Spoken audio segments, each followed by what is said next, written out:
নমস্কার, কনাস food diary থেকে আমি আশিস কণা। আজকে আমি করে দেখাবো মাটনের রেসিপি। খুব তাড়াতাড়ি, খুব সহজ পদ্ধতিতে কীভাবে এই মাটনটা রান্না করা যায় সেটা আমি করে দেখাবো। তা আপনারা দেখতে থাকুন। এখানে 1 কেজির মতো মাটন আছে। এটা আমি প্রথমে ম্যারিনেট করব। তা প্রথমে দিয়ে দেব হাফ কাপের মতো ফেটানো টক দই। টক দইটা দিয়ে দিলাম। আর দেব এখানে বাটা আছে আদা, রসুন আর 3টে কাঁচা লঙ্কা। এটা 2 চামচের মতো দিয়ে দেব। আর 1 টেবিল চামচের মতো সর্ষের তেল দেব। 4 চামচের হাফ চামচ গোলমরিচ গুঁড়ো, 1 চামচ কাশ্মীরি লঙ্কার গুঁড়ো আর হাফ চামচ হলুদ। এটা ভালোভাবে আমি মেখে নেব।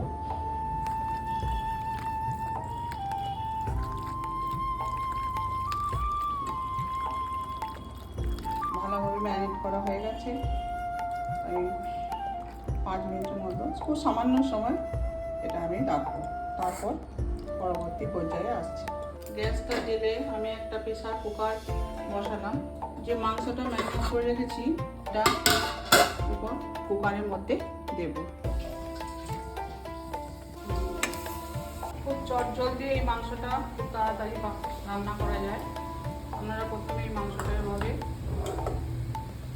কুকারের মধ্যে দিয়ে দেবেন। কাপের মতো জল এর মধ্যে দিয়ে দিচ্ছি আর সামান্য মাংসের পরিমাণে আমি লবণ দেবো। পরিমাণ মতো এখন আপাতত লবণ দিয়ে দিলাম। আর দেবো একটা টমেটো আছে বড়, হাফ টমেটো, হাফ এখন রেখে দিচ্ছি। ভালো করে মিশিয়ে নিতে হবে মাংসটা। দেখুন একদম জল না দেওয়ার মতো, জল লাগবে না। আমি একটা সিটি দিয়ে দেব।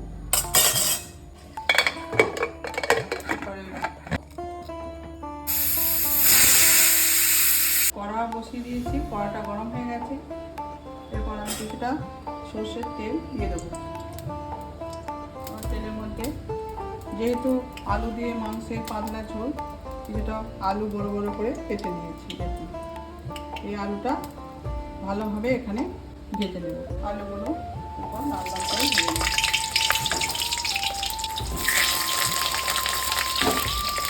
আলুর মধ্যে আমি দিয়ে দেবো সামান্য রঙের জন্য হলুদ দেবো।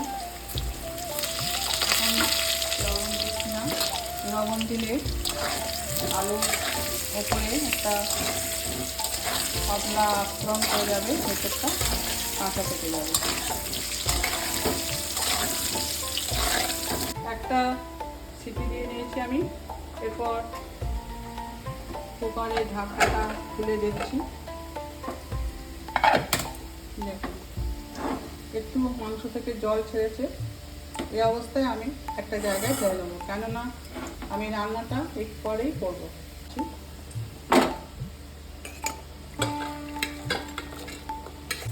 দেখুন এদিকে আলুগুলো লাল লাল করে ভাজা হয়ে গেছে। এবার আলুগুলো একে একে তুলে নিচ্ছি একটা জায়গার মধ্যে।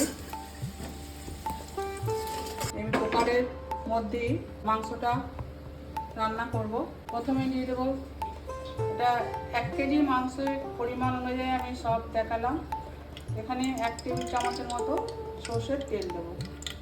এটা গরম মশলা নিয়েছি, 2টো তেজপাতা আছে আর 2 টুকরো দারচিনি আছে, 3টে এলাচ আছে, একটু অল্প স্টার অ্যানিস আছে, একটু জাবিত্রী আছে আর 3টে লবঙ্গ আছে।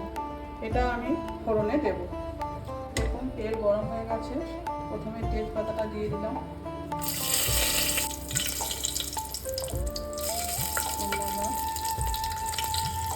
এলাচের মুখগুলো একটুখানি দিয়ে দিচ্ছি।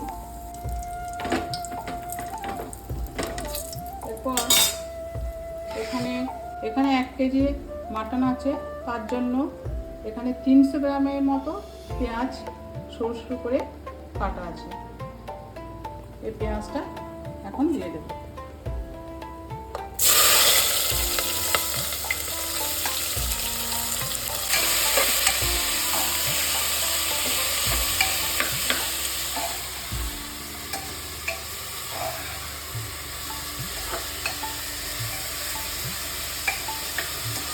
পেঁয়াজটা একটু লাল লাল করে ভাজতে হবে। পেঁয়াজটা ভালোভাবে লাল লাল করে ভেজে দিচ্ছি। ভালোভাবে পেঁয়াজটা ভাজতে হবে। ভালোভাবে পেঁয়াজটা না ভাজা হলে মাংসের স্বাদ ভালো হবে। পেঁয়াজটা যখন হাফ ভাজা হয়ে যাবে তখন আমি বাকি যে মশলাগুলো আছে সেগুলো দিয়ে কষিয়ে নেব। পেঁয়াজের মধ্যে সামান্য লবণ দিচ্ছি। মাংসে লবণ দেওয়া আছে সেদ্ধ করার সময়, আর বাকিটা আমি এই পেঁয়াজের মধ্যে পেঁয়াজ ভাজার সময় দিয়ে দিচ্ছি। ভালোভাবে পেঁয়াজটা দিয়ে নিতে হবে। দেখুন পেঁয়াজটা লাল লাল করে একদম সুন্দরভাবে ভাজা হয়ে গেছে। এর মধ্যে দিয়ে দেবো, এখানে আছে 1 চামচ, এই চামচে 1 চামচ ধনে আছে, 1 চামচ জিরে আছে, আর 2টো শুকনো লঙ্কা একসঙ্গে বাটা আছে, এটা দিয়ে দেবো। আর এখানে আছে এই যে একটা টমেটো হাফ তখন সেদ্ধের সময় দিয়েছি, এখন এই টমেটোর পেস্টটা দিয়ে দিচ্ছি। কিছুটা কষিয়ে নেব পেঁয়াজের সঙ্গে ভালোভাবে লাল লাল করে দিয়ে নেব। এই রান্নাটা আপনারা একবার করবেন বাড়িতে। অনেকভাবেই তো আপনারা মটন রান্না করে খান, এই পদ্ধতিতে একবার করে অবশ্যই করে দেখবেন। আশা করছি আপনাদের খারাপ লাগবে না। দিয়ে দিচ্ছি, এখানে আছে কাঁচা লঙ্কা আছে 3টে, আর 15 কোয়া মতো রসুন আছে, আর কিছুটা আদা আছে, ওটা দিয়ে দেবো।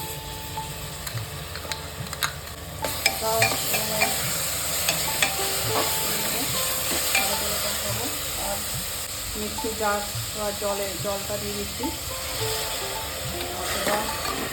ভালোভাবে পেঁয়াজটা মশলাটা ভালোভাবে কষাতে হবে। দিয়ে দেবো 1 চামচের মতো কাশ্মীরি লঙ্কা গুঁড়ো।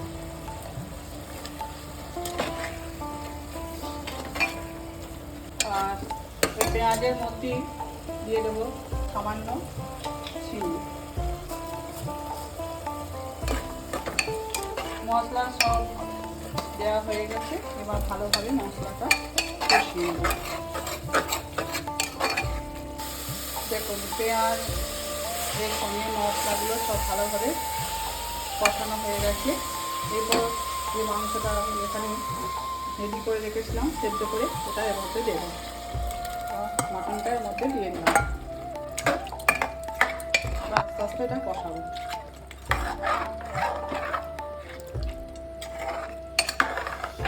চাপা দিয়ে আস্তে আস্তে যতক্ষণ না জলটা শুকনো হয়ে আসছে ততক্ষণ আমি কষাতে পারবো। চাপা দিয়ে দিলাম।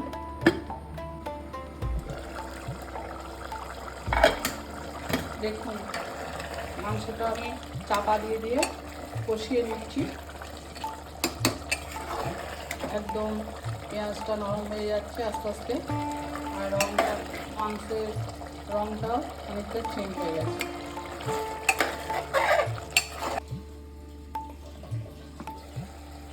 দেখুন অনেকক্ষণ হয়ে গেছে, আমি মাংসটাকে আস্তে আস্তে কষিয়ে নিচ্ছি। দেখুন প্রায় আমার কষানো হয়ে গেছে মাংসটা। এরপর আলুগুলো, ভেজে রাখা আলুগুলো দিয়ে দেবো। ভালোভাবে আলুগুলো ভেজে রেখেছি, এরপর আলুগুলো দিয়ে দিচ্ছি। আলুর সঙ্গে আরও বেশ কিছুক্ষণ মাংসটা কষিয়ে নেব।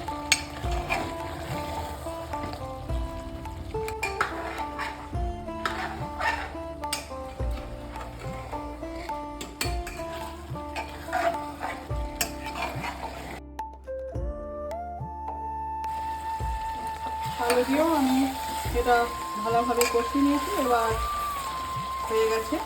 যতটা আমি ঝোল রাখবো ততটা জল দিয়ে দেবো এর মধ্যে। কিছুটা গরম জল করে রেখেছি, এরপর এখানে দিয়ে দেবো ঝোলের পরিমাণ অনুযায়ী দিয়ে দিলাম গরম জল।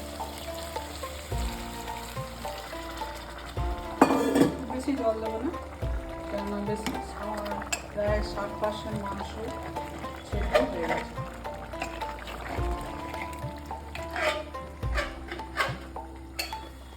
দেখুন কত সুন্দর মাংসের কালারটা এসে। এবার কুকারটা বন্ধ করে দেবো।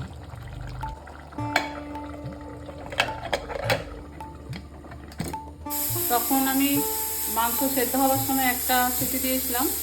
এখন রান্নাটা রেডি করে শুধুমাত্র একটাই সিটি দেবো, তাহলেই খাসির মাংস রেডি হয়ে যাবে।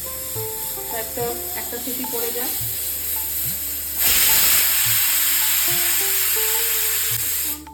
বন্ধ করে রেখে দিয়ে তারপর খুলে দেখাচ্ছি আপনাদের সামনে মাংসের ঝোল কেমন হয়েছে। দেখুন এবার খুলে দেখাচ্ছি। দেখুন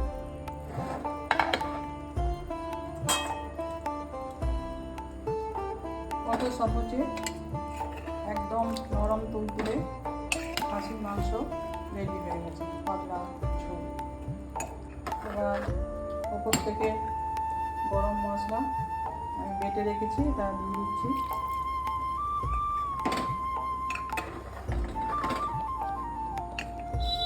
আবার তুলে নেব। দেখুন আমার আলু দিয়ে পাতলা মাটনের ঝোল তৈরি হয়ে গেছে। তো আমি এই রান্নাটা করলাম, আপনাদের কেমন লাগলো এই রান্নাটা সবাই কমেন্ট করে জানাবেন। আর যদি ভালো লাগে সবাই একবার বাড়িতে অবশ্যই করে দেখবেন। আর সবাই ভালো লাগলে সবাই আমাকে লাইক, শেয়ার, সাবস্ক্রাইব করবেন। সবাই ভালো থাকবেন, সুস্থ থাকবেন। নমস্কার।